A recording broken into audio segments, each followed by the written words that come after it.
Hello everyone. This is Tobi from the Phuket Meditation Center, and you're listening to the Dharana Meditation Podcast. Let's sit together, calm the busy mind, and explore topics concerning character development, meditative training, and deeper self-knowledge.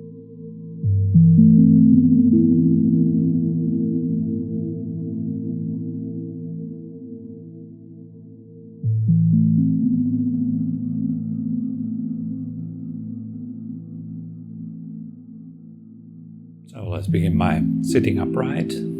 Spread the head from above. The body is relaxed, at ease, and still.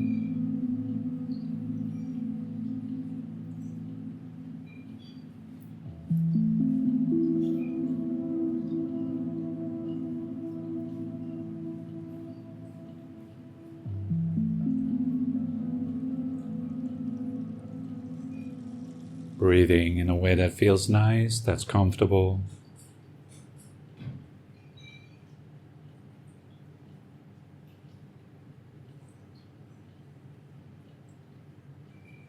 Giving your body, your mind, this moment space to be just as it is. There's nothing to change, nothing to get rid of, nothing to pursue. Simply being in the moment and allowing it to be as it is.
Whether what you're experiencing is pleasant,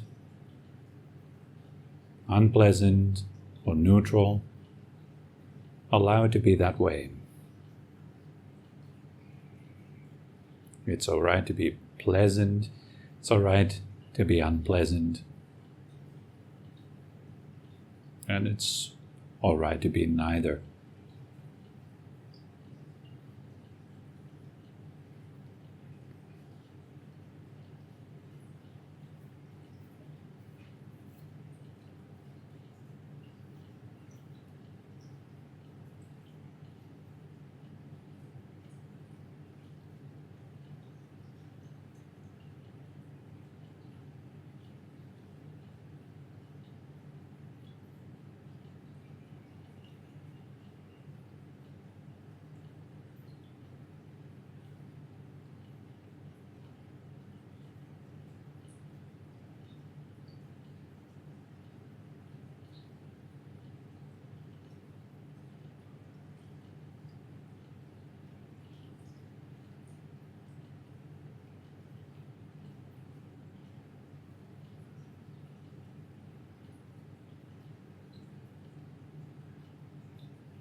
And when everything has slowed down a bit,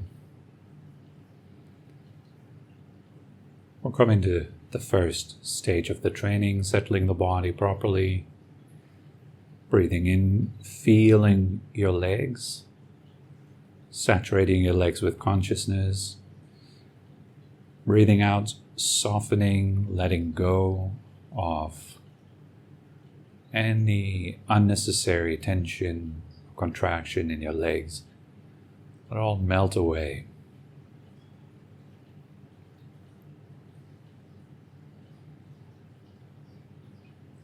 So breathing in, feeling, breathing out, softening.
And breathing in, feeling your belly. Breathing out, softening, releasing the belly.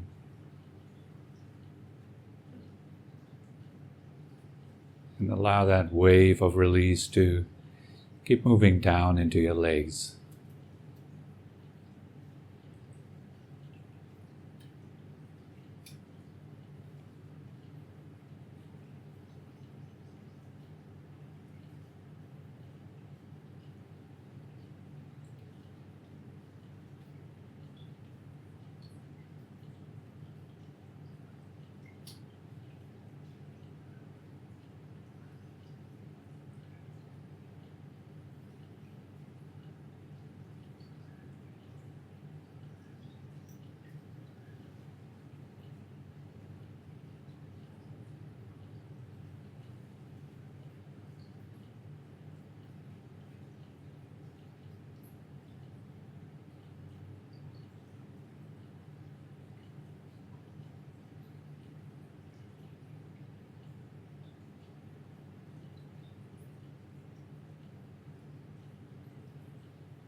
Breathing in, feeling your heart, your chest. And as you're breathing out, softening, releasing all the tension in your heart, your chest.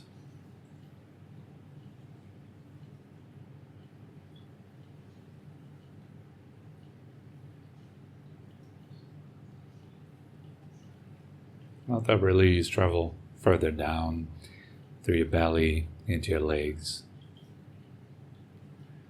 Just maintaining this connection.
And breathing in, feeling your shoulders and arms. Breathing out, softening, releasing your shoulders and your arms.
Breathing in, feeling your head. And breathing out, softening, releasing the head.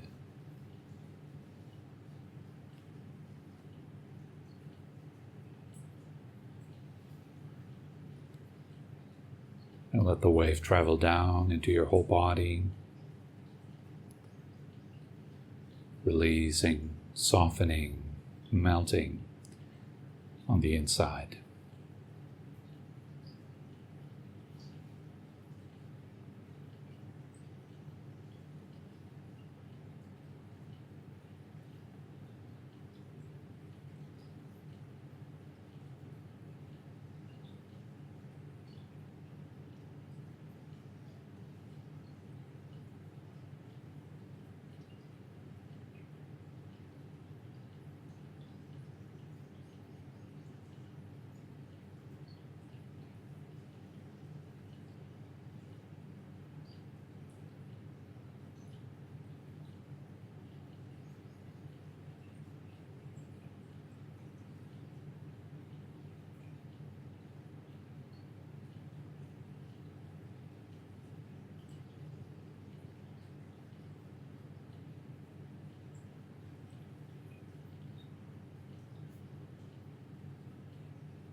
And breathing in, feeling the entire body as if it is made out of breath.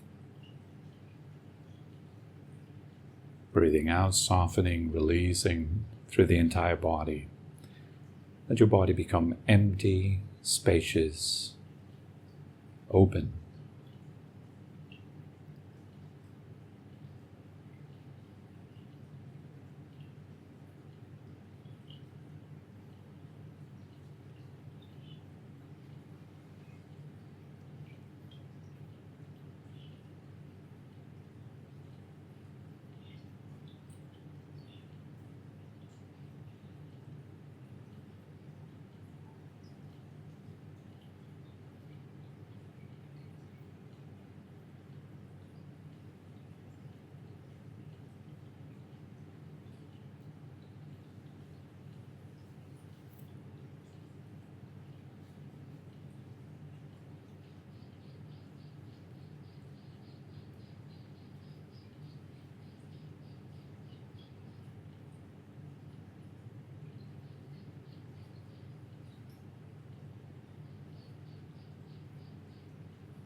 Notice that you have likely let go to a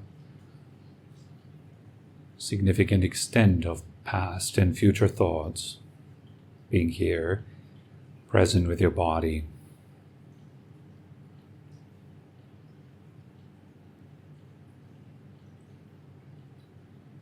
And I'd like you to observe how your attention moves from object to object without effort.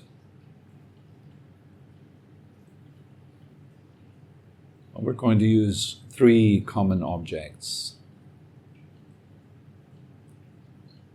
sensations, feelings,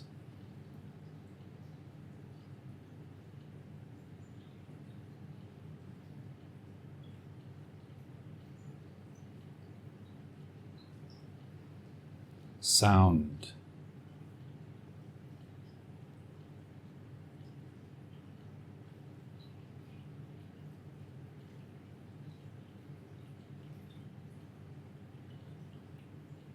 and thoughts. Where is my attention right now?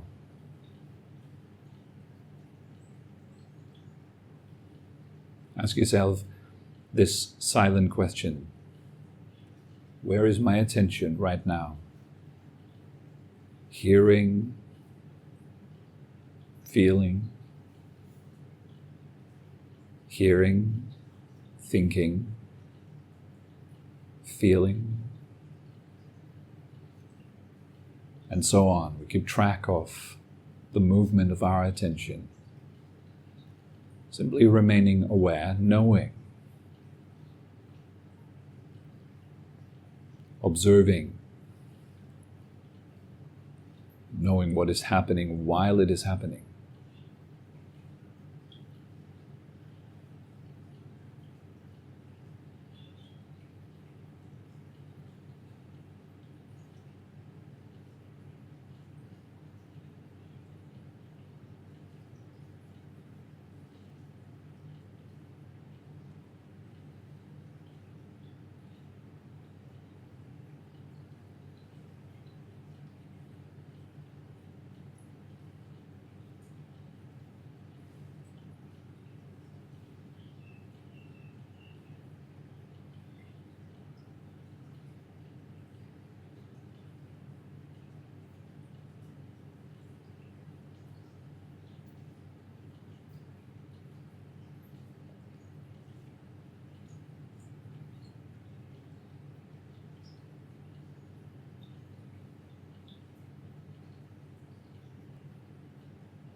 Where is my attention right now? What am I doing right now?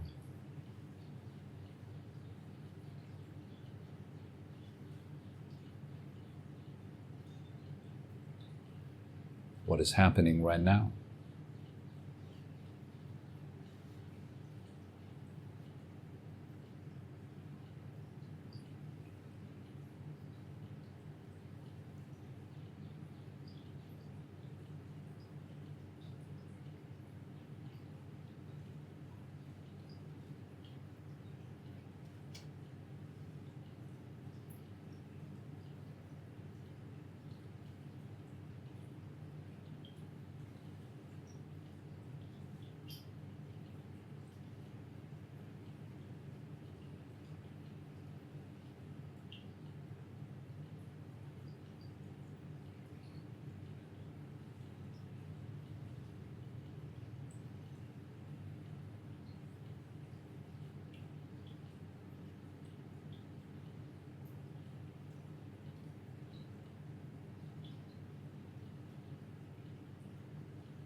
allowing to experience in real time, second by second.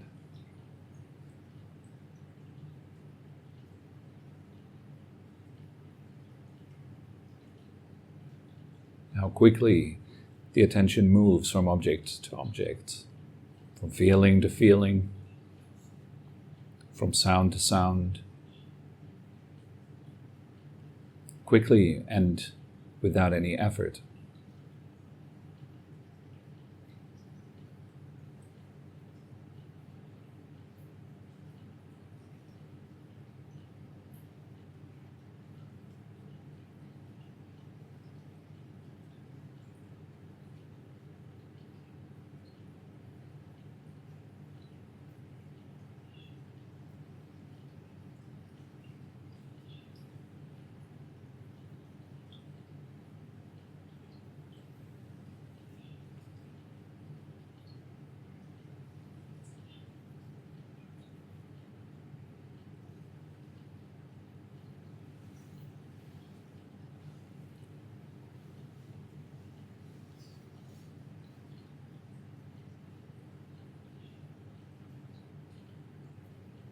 Knowing what is happening while it is happening without reacting to it, without giving in, following, or pushing it away. Simply just knowing it. See clearly how everything that is known arises, changes, and passes without effort.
As your knowing deepens, gradually the mind will begin to abandon thought. All words, the narrative, the commentary fades away into the background. It loses importance. Instead, we enter the third stage, silent present moment awareness,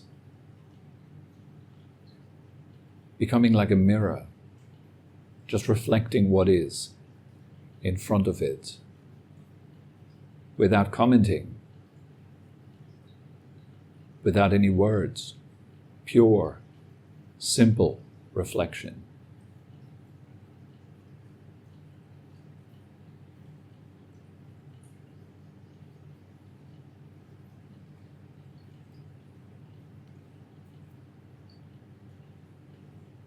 Sitting in silence.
All things that are happening happen within your presence,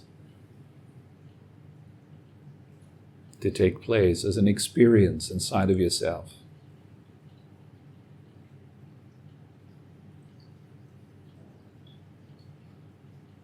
Experiences arising, changing, and passing within the space of your presence, within the knowing.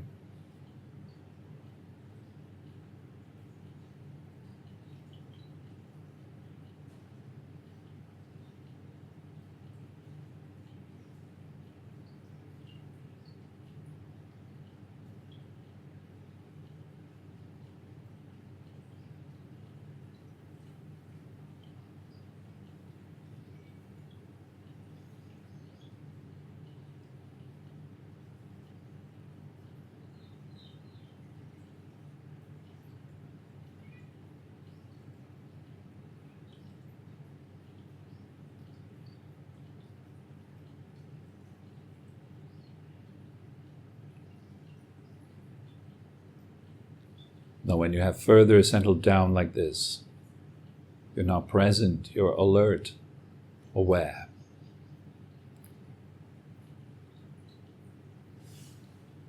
Then let's become mindful of the breath. As you're breathing in, know that you're breathing in. Breathing out, knowing that you're breathing out. Keeping the breath in mind.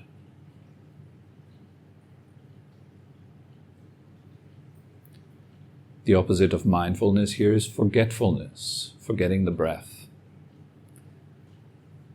losing your connection with it. Instead of knowing whether you're breathing in or out, you know a sound or you know something else.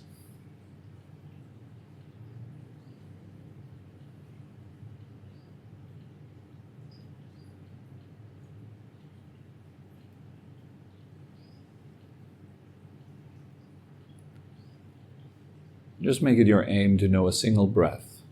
One breath equals one meditation session.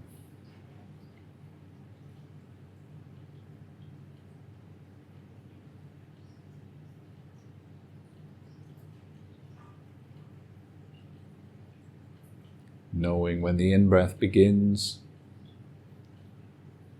and when it ends. Knowing the first moment of the out-breath all the way down to its last.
Aim to keep the breath in mind, even though your awareness might wander to other things. You can still know whether you're breathing in or out. Let's say you hear the sound of the fountain, and you can still know whether you're breathing in or out at the same time. Keeping the breath in the foreground, let everything else pass into the background.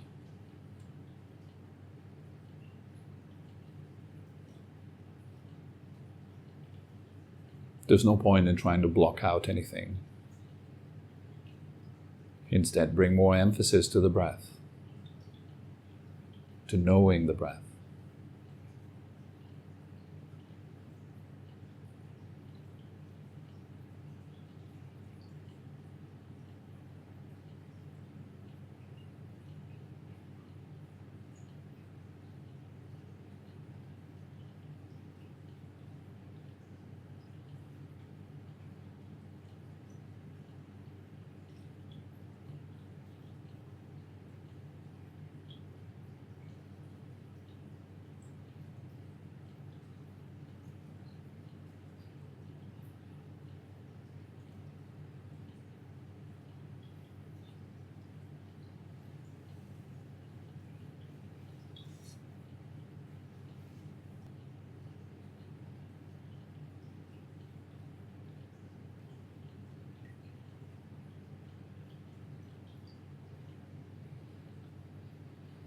While keeping the breath in mind like this, and gently, you can slowly come back and open your eyes.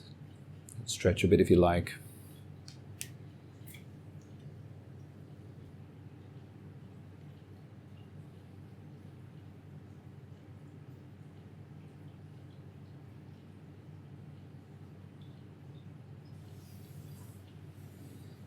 So, good morning, everyone. It's good to have all of you.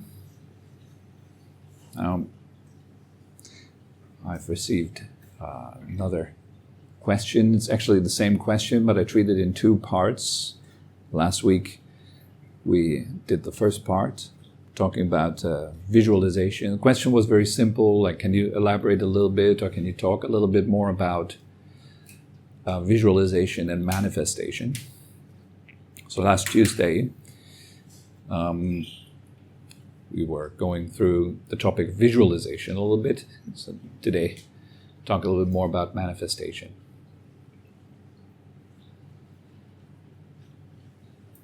So manifestation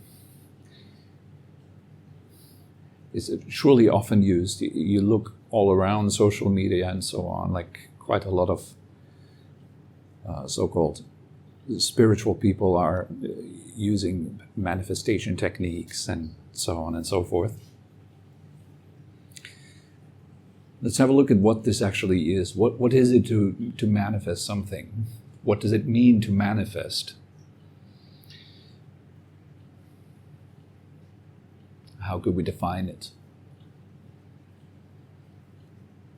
Let's keep it simple. Let's say manifestation would mean producing some sort of result by performing a particular action. Whether it might be the action of intending and visualizing, or the action of actually building something with your hands. In either case, you are manifesting something in terms of producing results. We're producing results with our actions. Every time you act, results are produced. Now, what is an action and what are gates of action? An action, basically, you can define as intention. The word karma, I think you've all heard the words some point in your life. Karma or kama, it means action. It translated simply means actions. It's not some sort of mysterious force that is going to punish you or reward you or something like that. It's simply action. And how is that defined? With one word, intention. So it is intention that governs action. It is from intention that action springs forth. And every action then produces results. Like if you put an apple into the ground, an apple seed, then eventually you have an apple tree come out.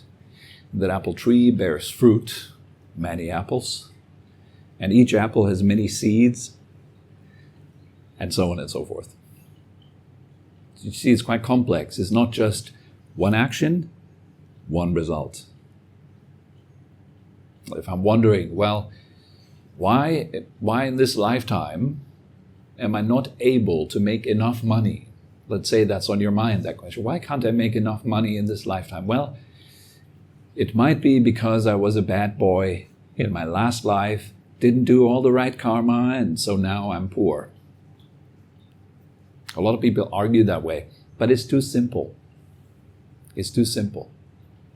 You can't really say, well, this apple tree came from that apple. It's far more complex than that.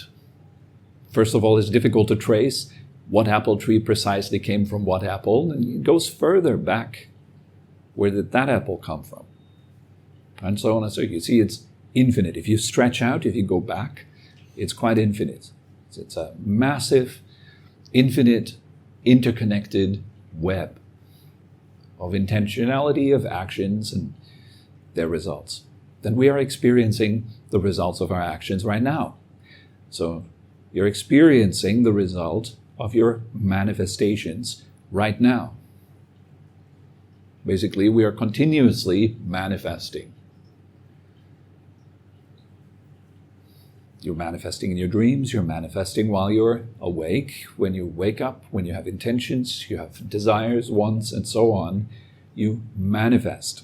You manifest yourself as a self, as a person, as a personality. You are manifesting yourself as an agent, an actor in this world, and constantly moving forward, trying to somehow complete ourselves, to reach a point of completion, a point of peace, where we can finally relax. And so that the New Age kind of movement concerning manifestation has you believe that you can simply put your mind to something and concentrate really hard on it and visualize yourself as having already attained it, and you can manifest it. You can produce the result of what it is that you desire by assuming the state of completion of your desire. By taking the goal and bringing it into the present moment, I can basically stop manifesting myself as somebody that wants something and doesn't have it yet, but I manifest myself as somebody that already has it. Okay, that's kind of the gist of it. In short, just simplifying it a bit. To put yourself into the state of what it is that you want. Let's say it is probably one of the most common things that people want is money. Because having a lot of money means so many things are taken care of. You don't need to worry about health insurance. You don't need to worry about being able to move around in this world freely and flexibly. A lot of worries are gone. So let's use money as an example. So instead of visualizing yourself consistently over and over again as somebody that wants to have a lot of money, which means at the same time, well, I want to have a lot of money, also doesn't it mean that I don't have it? Every time I say I'm hungry, it also means I have nothing to eat. As long as I'm hungry, I still lack food. Is that correct or not? You're following? If I'm hungry, I lack food. So every time I say I want money, I'm also at the same time saying I don't have it. Okay, so the strategy in those New Age circles would then be, well, feel as if you have it already. So how would that make you feel? Imagine you just won the lottery, hit the jackpot. You have millions and millions of dollars in your bank account. And what does that make you feel like? That idea? Well, probably some sort of, now I can live. Now I can enjoy life. Now I can do all the things I want to do, and I love it. Now I'm finally free. I don't have to worry anymore. All my fears are removed and so on. But it's tricky with these things. If you want to have a lot of money and you start visualizing yourself as having that money and acting as if you have it and expecting it and so on, sure, that is a helping factor in attaining it. Just alone by itself doesn't do much. If I sit on my sofa the whole day and do nothing and just visualize myself as a rich guy, well, obviously that won't do anything. If you believe that that will bring you a lot of money and wealth, that's delusion. That's simply delusion. It's a type of wishful thinking, I wish I wouldn't have to do a thing and got everything as a result. It's rejection of responsibility, actually. A lot of people, actually, that are attracted to these new agey things are people who are profoundly afraid of taking responsibility for themselves. They do not want to grow up. They love this Peter Pan-like world of, how do you say? Wishful thinking. You imagine and magically things are granted to you. You have the power. You can do everything you want. You're so free. Everything is not. We like those ideas, but they collide with the truth. They collide with reality. Reality is basically working based on laws. For example, the law of causality, cause and result. And while I give you that, manifesting and visualizing and so on begins in our mind. A mindset that wants to attain to something, it starts right there. If you do not have the mindset that matches what you seek to attain in your life, you're not going to attain it. So there is an importance to it. We can't fully reject it. Neither can we fully accept it, that all you need to do is just sit and visualize and it will rain dollars. Okay? But here's a more interesting dimension to this. That when you visualize yourself as being wealthy, as having everything you want, you feel happy, right? You feel good. Now, why is that? Why do we feel happy when our desires are fulfilled? Even if you just imagine that your desires are fulfilled, you feel happy. That points to something. That points to the thing we truly want is actually happiness. We want to feel good. We want to enjoy ourselves. We want to be free from suffering, not liable to it, not in danger. But right now we are in danger. You can suffer so easily, right? It doesn't take much. Sometimes all you need to do is get the wrong look and you already suffer. Someone looking at you the wrong way. Or hearing something you don't like to hear. Maybe you're very attached to manifestation and now you're hearing this talk and you think, oh, what is this guy talking about? This is BS. It's not true. Actually, manifestation does work. I have plenty of proof. You're already uncomfortable, right? That would be the case. You're already in a conflict with the reality of this situation. You're not at ease anymore. You become defensive. You become slightly closed. Your heart becomes a bit more tight.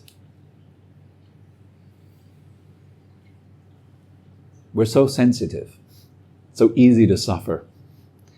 Just a little thing in our bodies needs to go wrong, a little blood vessel that pops, or, I don't know, a nerve that doesn't work anymore, just a wrong movement. A car accident, an illness, a disease, a virus, other people. So we very, very easily intruded. It's not difficult to make me suffer. I know that. So I'm in this situation, so I'm afraid. A lot of my mindset, a lot of my psychology is rooted in fear. And that fear makes me seek for solutions. How can I get out of this fear? Because I can suffer. I know that. I can get sick. I can lose everything I've worked for really, really hard. I can lose everything that is dear to me. Everything I'm attached to, everything I'm relying on right now can just crumble underneath my feet. That's a problem. But instead of addressing that problem, namely that I can suffer, that I am fragile, I address the external things that feel threatening to me. And for example, use manifestation as a means to cope with my fear, my existential fear, my worries.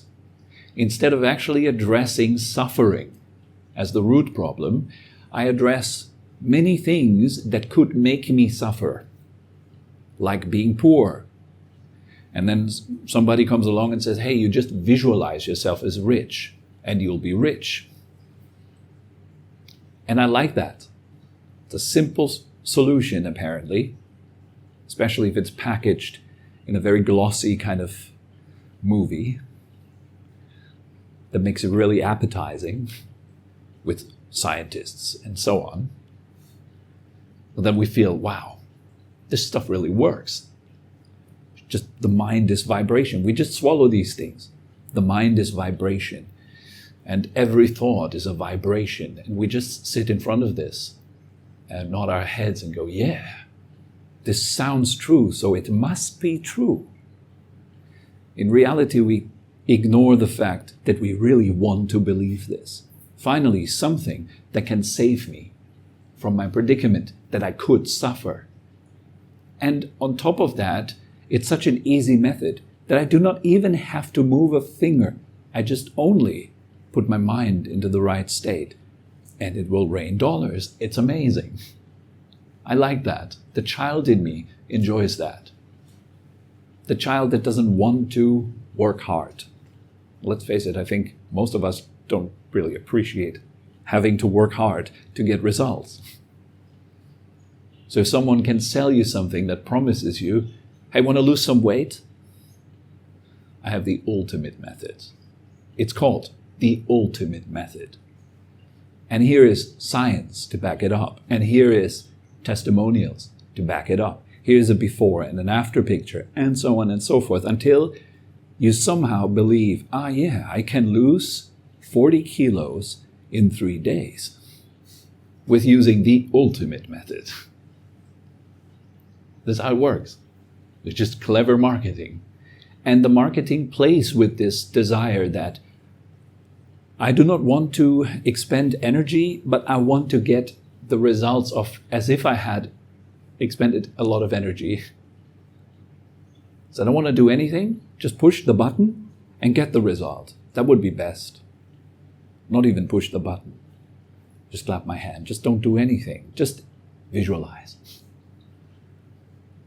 And, that will kind of get me closer to it. And again, I have to give this. It's true. It will get you closer to it. And yes, there is a magical dimension that pulls you closer to what you're paying attention to, that feeds what you're paying attention to. And there's also the other feedback the other way around, that what you pay attention to feeds you too. So it's a question of what is worthwhile attracting. What do you want to manifest? What would be useful to manifest? Rather than just, let's go for money and health and stuff. Let's just manifest more stuff. What would be more skillful to manifest? What would be some state that you could put yourself into that would be more skillful than just, I want to drive a Ferrari? What's more useful than that? What's the Ferrari supposed to do? Make you happy, right? It's supposed to make you feel good. What are you really after? You're not after a bunch of metal and plastic and leather. You're after the feeling that the Ferrari gives you. And what kind of feeling is that? Feeling of freedom, of joy, of power. Now people will like me because I have a Ferrari. You're driving with your Ferrari and all the girls are going to see you and it's going to be amazing. Expressing so many wishes. I'll be seen by the girls. When the girls are seeing me in my Ferrari, that fulfills my desire of actually wanting to be seen. I want people to pay attention to me. Why do I have this desire? Because no one's paying attention to me, including myself. I'm not paying attention to me. Why would that be the case? Well, perhaps I'm not worth paying attention to. But if I had the Ferrari, I'd be worth paying attention to. Simple logic like this. The mind works in these ways. Why not address it directly and begin paying attention to yourself? But if you were to pay attention to yourself, the very first truth that you would be confronted with would be what? It's discomfort. You don't believe me? Just try it. Sit quietly, don't move. Don't distract yourself, don't run away from yourself. Don't avoid yourself. What's the first fact that you're encountering? That is not easy to be with myself, right? What they do in prisons? Solitary confinement, isolation is punishment. Is it not? You're put into a prison and you're put into the hole. Alone, by yourself. Isn't it strange that being by yourself is punishment? Why? Why would it be punishment? Because of the truth of suffering. It's undeniable. Sit down quietly, be still. Don't run. Don't cope. Coping, running, wiggling around. Stop. What will happen? You'll encounter suffering, right? And stress. And that is the reason for our coping, for our wiggling, for our running, our trying, our strategizing, our manifesting, visualizing, praying, doing whatever we do. We're seeking to cope with the fundamental tragedy that I can suffer. Instead of dealing with that fact, I can suffer, we try to somehow cope and manage. This path, however, is not about coping. It's not about managing at all. It's about transcending it. You cannot transcend a problem if you're avoiding it. Manifesting myself a Ferrari is coping, managing, avoiding the real problem. The real problem is what? It's desire, craving, being unfulfilled. No matter how many Ferraris I have in my garage, I'll never be fulfilled by the cars. A car cannot fulfill your desire. An object, for that matter, cannot fulfill your desire. In fact, the more desire you have, the more hungry you are. Now you have manifestation, so all your desires can be fulfilled, so you can desire whatever you want. Really, it's a problem because more desire is more stress. As soon as you want something, you're already not rested anymore. You want something, you already suffer. You don't want something, you already suffer. Wanting is the problem. Manifesting doesn't adequately deal with this problem. Manifesting simply says, you can have whatever you want. But it doesn't deal with wanting, which is the root problem. Wanting is the root problem. Again, you don't believe me? Put it to the test. Next time when you feel fantastic, when you feel so good, watch your mind. I guarantee you the feeling of goodness declines the moment you want something. It's like, Friday. So nice. How about, you already lost the rest. How about what's on? Maybe watch some Netflix or something. Then you need to look for the movie. What are we going to watch? Seeking. Nah, not this. Seeking. You're already not rested. If you were to look at your mind in this moment, you would find comparing to, Friday. Which is sweet. It's nice. But the sweetness ends the moment you look for the next. That's desire. The nature of desire, craving, wanting, constantly disturbing the mind. It yanks you around, it pulls you around. You cannot be at peace as long as there's craving. It's impossible. But peace arises when craving ends. And we also all know that experience. We all know that experience to some extent. You know what it feels like if you're satisfied. It's nice. Until the next thing comes up. Now you need to do this. Now focus on that. Being yanked around again. That's not freedom. The opposite of freedom. We're like sort of like a cattle that is led around by the nose ring. And why do we want things? Because the promise is that when you get it, the pain stops. Then the hurt stops. So we try it, we get it.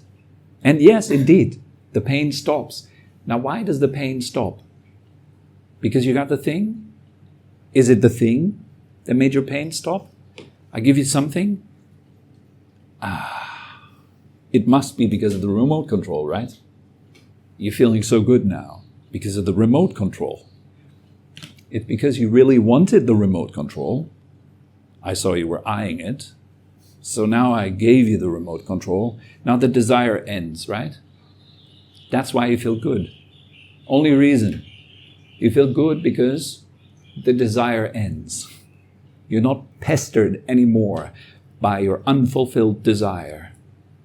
So when it stops, you go, now I have it. But then you blame the poor remote control for the ending of your desire.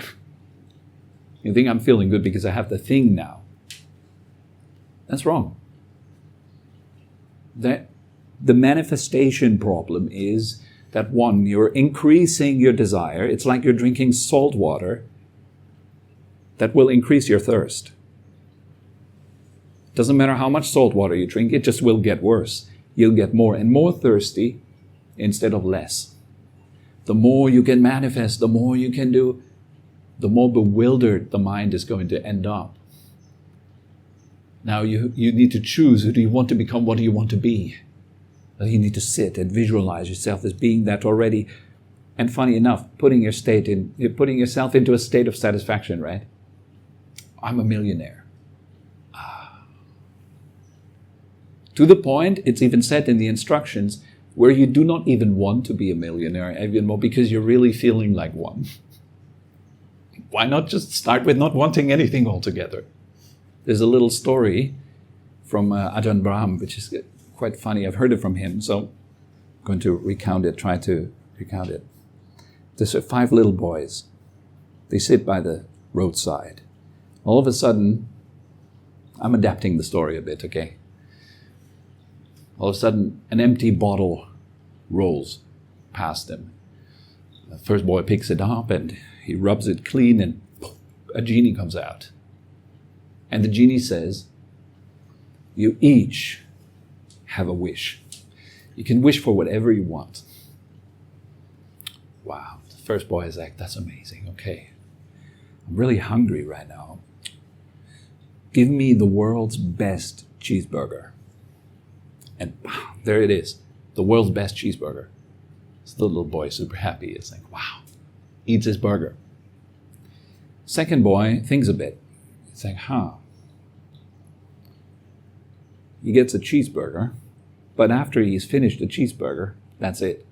He just kind of wasted his wish. So let me wish for my own cheeseburger chain, my franchise, so we can have cheeseburgers every day. And wish granted. Now he has his own franchise, cheeseburger chain. And the third boy thinks a little bit about it. He's like, I wonder, how could I top that? They just stuck with burgers now for the rest of their life. But that's a limitation, right? Just only burgers. You wasted your wish on burgers. That's it. I'm going to wish infinite money. So I can buy whatever I want, not only just burgers, but anything I want. And he gets the never-ending credit card.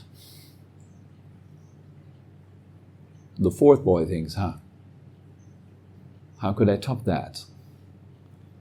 They're now just limited to money. What about health? What about, other things in life that I might also want? So he says, I wish infinite wishes. And boom, his wish is granted too. He's got infinite wishes now. And the fifth boy, he thinks, well,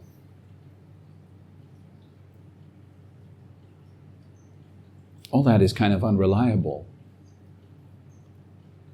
So he wishes for no wishes.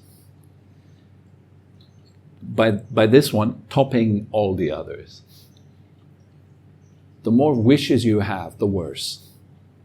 The more wishes you have, the more unsatisfied you are, right? If I have a lot of wishes, it means 100% I'm really unsatisfied. If wherever I go, I'm uncomfortable because of all my wishes, I go to a public toilet and I find that the toilet paper is not folded the way I like it to be folded, and it really ruins my day. A lot of wishes, high maintenance, a lot of pain. You see high maintenance people? A lot of pain. Good Lord. They're used to such high standards that slight deviation from their high standards causes them tremendous suffering. Like my master said very nicely, he said, people with a big ego, they are like people without skin. Wherever they go, it hurts. So that's how you know whether you have a big ego or not. How much do you suffer? How much do you complain? How much worry? How much fears do plague you and drive you around? How much are you up in your head scheming, thinking, trying? There it is. That's why isolation is punishment. Because we have to face just how uncomfortable we are within ourselves, how unsatisfied we are, how many wishes there are. It becomes exceptionally loud when you're alone. All those wishes. I wish someone to entertain me. I wish different food. I wish pictures on the wall, but there is nothing. We're so used to leaning on things. The point is that we should learn to lean on our own spine, not on others.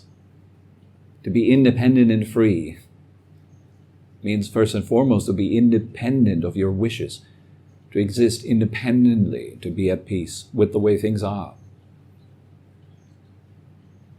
So that is all wishes fulfilled. Because the state of peace is that. Peace is no wish. You have no more wish. You're at ease. You have a lot of wishes. The opposite is the case. Think about this when thinking about manifestation. What all people really desire at the baseline of their minds and hearts is an end of their wishing, because they're plagued by it. Wishing is not joyful, it's not nice. Wanting is not pleasant.